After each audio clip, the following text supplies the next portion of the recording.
If we turn our backs and spit in his face, is God still gonna bless the USA?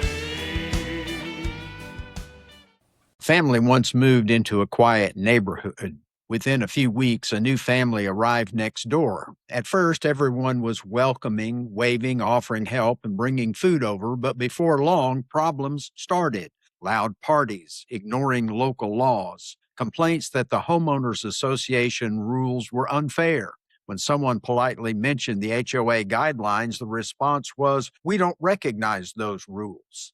The issue wasn't where they came from, it was whether they were willing to live by the community's rules. That same principle applies to a nation, and we're seeing it today among current immigrants. This is not a new phenomenon. Theodore Roosevelt understood it better than most. Greetings, Patriots. I'm Greene, and this is God in America. Our nation is unique. It was not built on a common race. It is a blending of freedom-seeking people from all over the world. Theodore Roosevelt lived at a time of massive change in America. Millions of immigrants were arriving. Cities were expanding. New political movements were forming. Some of them were constructive, others were radical and destructive.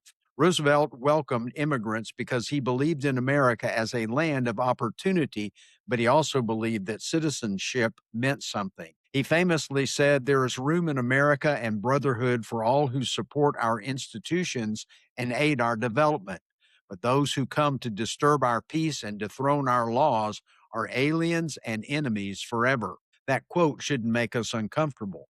Roosevelt was not speaking about race or ethnicity. He was speaking about assimilation and loyalty. For Roosevelt, America was not just a place to live, it was a constitutional order to preserve. Teddy Roosevelt believed patriotism involved respect for the Constitution, obedience to the law, commitment to civic unity, the rejection of violent radicalism, and willingness to sacrifice for the common good.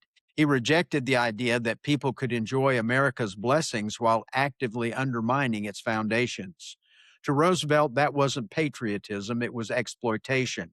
He believed citizenship carried moral obligations, not just legal status. Scripture supports this idea.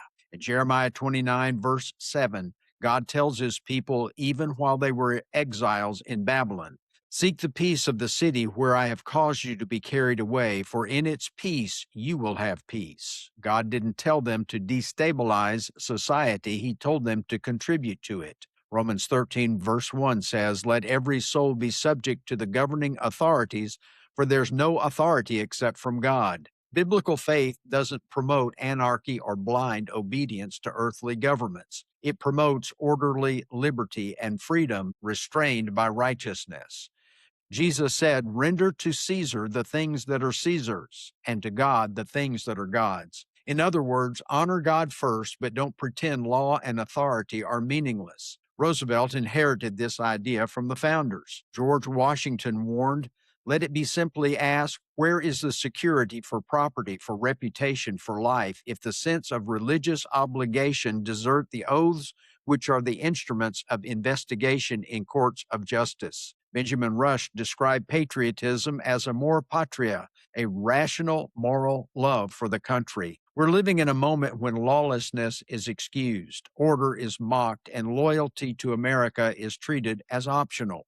We're told borders, laws, and foundations don't matter. But Theodore Roosevelt would remind us, if nothing is sacred, nothing is secure. Christian patriotism says that we welcome legal newcomers, defend lawful order, and refuse to surrender our constitutional inheritance. As Christians, we don't worship the nation, but we guard it. Roosevelt's warning still stands. A nation can welcome many people, but it cannot survive many competing loyalties to truth, law, and authority. His vision of citizenship was firm but fair, welcoming but principled.